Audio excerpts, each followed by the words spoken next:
Искрено се радвам, че сме тук сред приятели, заедно с градоначалник Звонко Пекевски.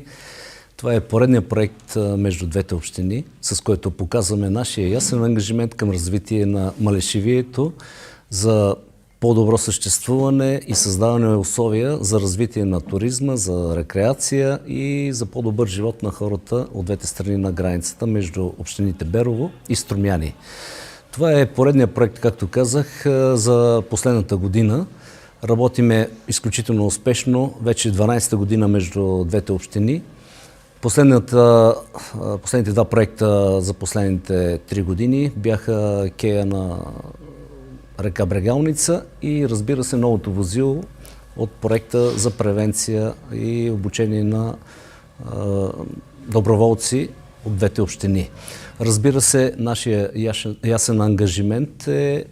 отварянето на граничния преминг Клепало, за който вече повече от 40 години се трудят жителите от двете страни на границата,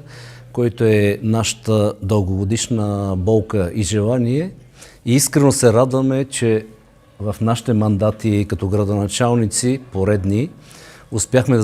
запазиме тази постоянна политика и включването на граничния пункт като стратегически проект в новата програма за развитие на общините от двете страни на границата по България и Македония. Бюджета е обезпечен. Стратегически проект означава автоматично 30% от цялата програма на България и Македония, което е близо 10 милиона евро. Разбира се, стъпките и пътя, който трябва да се извърви, са още дълги във времето, не по-малко от 2 години до отварянето на самия пункт, с оглед на процедурите, които върват в момента. Именно това е в момента процедурата по възлагане на изпълнител за изготвяне на проекта и за изпълнение на строителните дейности за тази част от 80 км, която е липсваща от страна на община Струмяни и Република България. И, разбира се, реновиране на сградния фонд, който е изграден вече повече от 30 години от страна на община Берово. За нас най-важно е доверието, което беше изградено през тези години, повече от 12 между общините Берово и Струмяни, и ясният сигнал, който даваме и с завършването на този проект, с нещата, които могат да видят и хората, като проекти завършени за тех, с нови возила, обучение на волонтери за превенция от пожари и бедствия от двете страни на границата. И искрено се радвам, че община Берово е наш партньор и ще бъде такъв и за бъдеще. Ви благодарам, значи лидерството во реализацијата на проектите веќе го потврдуваме и со вториот проект кој успешно завршува. Денес имавте можда да последите пресконференцијата, изјавата на мојот драг пријател, нашиот заеднички долгогодишен пријател на општина Берово и секој градоначалник на општина Струмјани, господин Темил Илиев. Имавте самите прилика да видите во самата презентација што значи возилото, колкав е буџетот, кои се перформансите, значи и намената на истото. Сведоци сме заедно со вас во изминатиот период дека општината беше зафатена од една огнена стихија, елемент голема, која покажа дека во тој дел капацитетите и на општините и на државата се слаби и беа загрозени имотите и животите на граѓаните. Во една таква ситуација претходно имавме аплицирано на проект кој беше на резервна листа,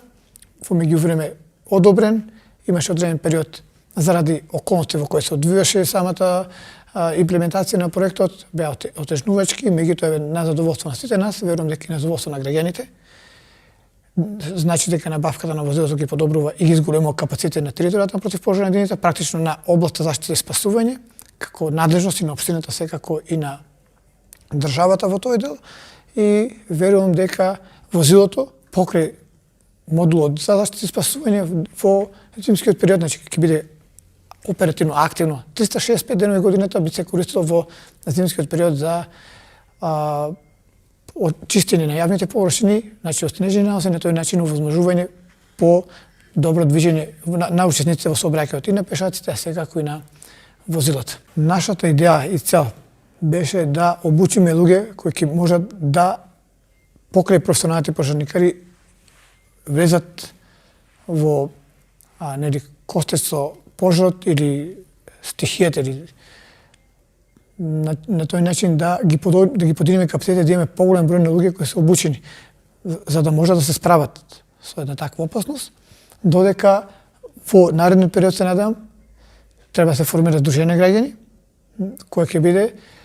секако подпомогнато од општината за да едноставно тие луѓе покрај обуката ги организираме и можат во иднина да бидат наш партнер во, не дај Боже, ситуација во која ќе имаме справување со една таква опасност и за населението, секако и за животите на граѓаните.